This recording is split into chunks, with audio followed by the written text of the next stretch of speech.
22 ছেপ্টেম্বৰত BTC পৰিষদীয় নিৰ্বাচন আৰু ইতিমধ্যে প্ৰচাৰ তীব্ৰ গতিত চলি আছে আৰু আমি দেখিছোঁ প্ৰতিটো দলেই ৰাজনৈতিক দলেই তেওঁলোকে সৰ্বোচ্চ উজানি নামি পৰিছে BTC পৰিষদীয় নিৰ্বাচন বা BTR পৰিষদীয় নিৰ্বাচনত আৰু এই যুঁজত না পিছ পৰি আছে শাসনাধিষ্ঠ UPPL দল আৰু তামোলপুৰৰ UPPL দলৰ বিধায়ক জলেন দৈমাৰী এইবাৰ দৰঙাজুলিৰ পৰা BTC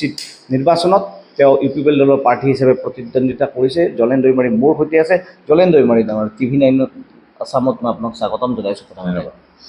দ্বিতীয়তে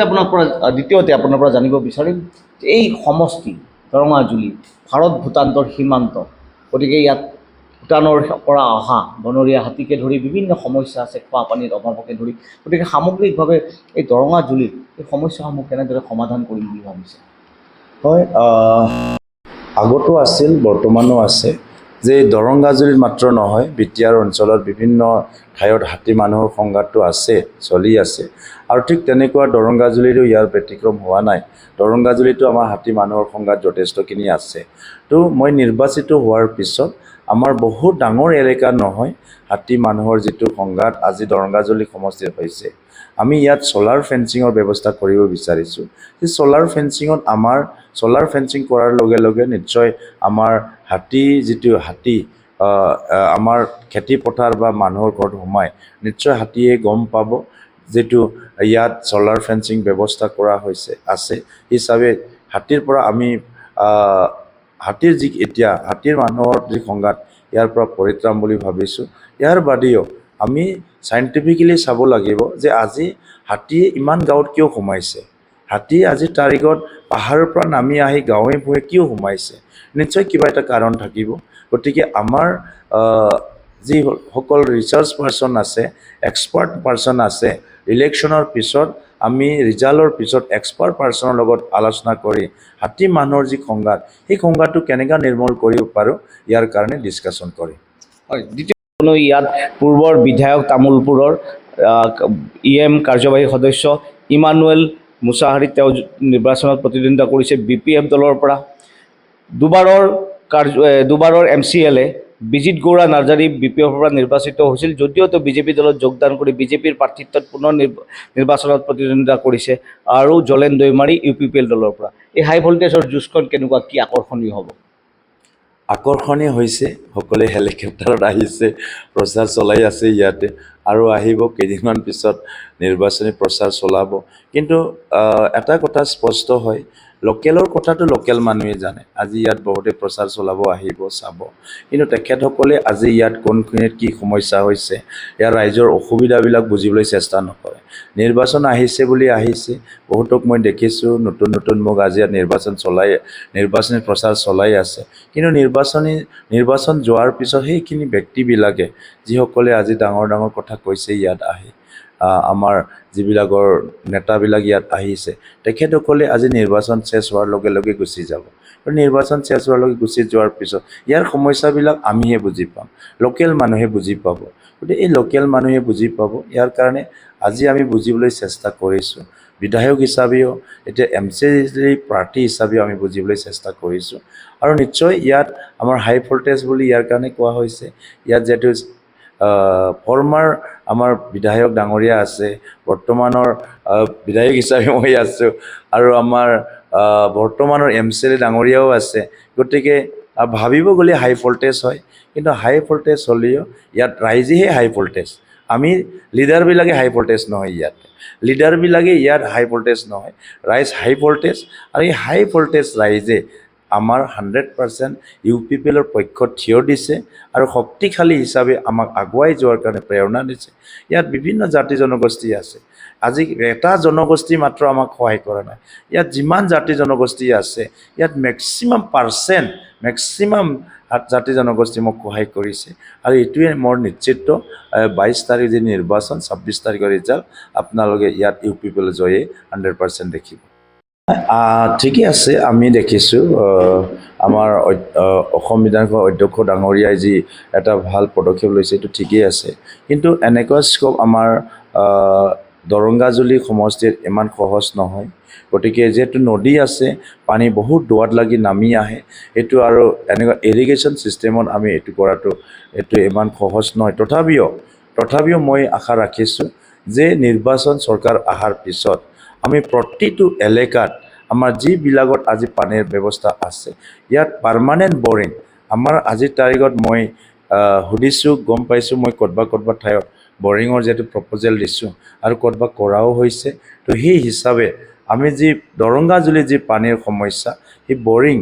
বৰিংটো পাৰ্মানেণ্ট বৰিং কৰাৰ কাৰণে আমি পৰৱৰ্তী সময়ত চৰকাৰ অহাৰ পিছত আমাৰ প্ৰতিটো এলেকাত আমি 10টাৰ পৰা 20টা বৰিং কৰি দিয়াৰ কাৰণে আমি চেষ্টা কৰিম য'ত একদম বহুত এচেঞ্চিয়েল আছে বহুত ঠাইত নালাগে যিটো বৰ্ডাৰ এলেকাবিলাকত আছে ইয়াত লাগে তো বৰ্ডাৰ এলেকাত আমি 10ৰ পৰা 20টা বৰিং পৰৱৰ্তী সময়ত চৰকাৰ গঠন হোৱাৰ পিছত বনাই দিয়াৰ কাৰণে ব্যৱস্থা ল'ম আমি যদি মুৰব্বী হ'ব কিন্তু তাৰ মাজত BPF দলৰ মুৰব্বী হাগ্ৰামা মহিলাই কৈ আছে যে UPPL খতম প্ৰমোদ বড়ো বাই টাটা প্ৰমোদ বড়ো খেলা খতম ফিনিছ আমি হাগ্ৰামা মহিলাৰী ডাঙৰীয়াক দেখি আহিছোঁ যিহেতু মই ৰাজনীতিকত থকাৰ আগতে তেখেতক আমি দেখি আহিছোঁ আৰু ৰাজনীতিকত যেতিয়া মই জড়িত হ'লোঁ বিধায়ক হিচাপে আহিলোঁ তেতিয়াও মই দেখি আহিছোঁ তেতিয়া তেখেতে যিখিনি কথা কৈছিল আমাৰ চৰকাৰখন ভাঙাতে তেখেতে 5 বছৰ ভাঙিব নোৱাৰিলে সদায় চৰকাৰ ভাঙাৰ কথা কয় সদায় আহি সকলোতে চৰকাৰ ভাঙাৰে কথা কয় বেলেগ প্লেনিঙৰ কথা আজি তাৰিখলৈকে কোৱা মই নুশুনিলোঁ কিন্তু চৰকাৰ ভাঙিম বুলি সদায় কোৱা দেখিলোঁ কিন্তু চৰকাৰ ভাঙোতে আমি MP পাই গ'লোঁ চৰকাৰ ভাঙোতে আমাৰ ইয়াৰ পৰা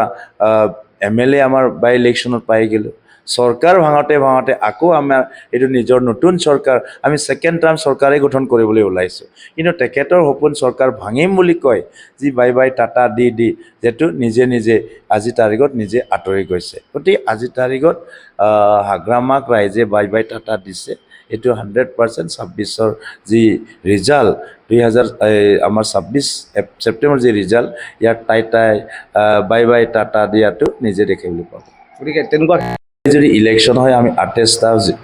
চিটত আমি জিতি আছোঁ গতিকে আৰু যদি কেইদিনমান যিটো আমাৰ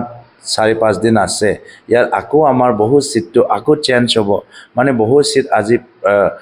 কি হৈছে আমাৰ ডিমাণ্ডটো বাঢ়ি গৈ আছে মানে ৰাইজৰ হেল্প ছাপৰ্টটো বাঢ়ি গৈ আছে নিশ্চয় আমি 28ৰ ওপৰত ইয়াত চিট পাম আৰু এবছলিউট মেজৰিটি পাই UPPL প্ৰমোদ বড়ো ডাঙৰীয়া দ্বিতীয়বাৰৰ কাৰণে BTRৰ চিফ হয় ৰাইজৰ কাম কৰাৰ কাৰণে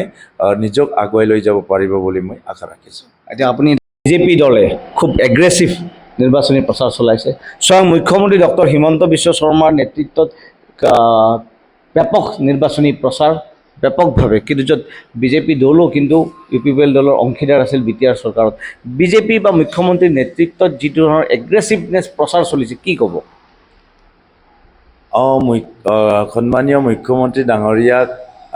কোৱাৰ আমাৰ ইমান আমি তেনেকুৱা ব্যক্তিও নহয় মুখ্যমন্ত্ৰী ডাঙৰ ছাৰৰ ওপৰত কথা ক'ব পৰা আমি মানুহ নহয় তথাপিও কথাটো হ'ল নিৰ্বাচনী প্ৰচাৰ সকলোৱে আহিব আমাৰ মুখ্যমন্ত্ৰী ছাৰো আহি আছে দেখি আছোঁ নিশ্চয় নিৰ্বাচন প্ৰচাৰ চলাম গতিকে আজিৰ তাৰিখত BTRত নিশ্চয় আমাৰ CM ছাৰো ভাবিছে যে ছাৰ নগ'লে হয়তো BJP বহুখিনিত জিৰ' হ'ব কাৰণ ইয়াত দেখিছোঁ বহুত তেনেকুৱা নেতা আমি দেখা নাই বা তেখেতসকলে ৰিস্ক ল'ব পৰা নাই বুলি নিশ্চয় দিছপুৰে চিন্তা কৰিছে এইটো তেখেতসকলৰ কথা গতিকে কোনে কি কৰিছে ইয়াৰ লগত আমাৰ কথা নাই ৰাজনৈতিকভাৱে আজি BTRবাসীয়ে বুজি পাইছে ইয়াত লোকেল মানুহক ক্ষমতা দিয়াৰ ইয়াত এটা যুঁজ চলি আছে আৰু হাইষ্ট আমি এটা কথাই স্পষ্টকৈ কথা ক'ব বিচাৰিছোঁ এগ্ৰেছিভ হোৱা নাই এইটো ডাঙৰ কথা নহয় কিন্তু আজি অঞ্চলৰ মানুহৰ মনৰ বুজটো আজি বুজি পাব লাগিব মনৰ কথাটো আজি বুজি পাব লাগিব গতিকে আজিৰ তাৰিখত UPPL মনৰ কথা বুজি পাইছে ৰাইজৰ ইয়াৰ কাৰণে আজি 26টা জাতি জনগোষ্ঠীক একেলগে নিজক বিশ্বত প্ৰতিষ্ঠা কৰাৰ কাৰণে এটা সুযোগ আমি প্ৰদান কৰিছোঁ আজিৰ তাৰিখত বিভিন্ন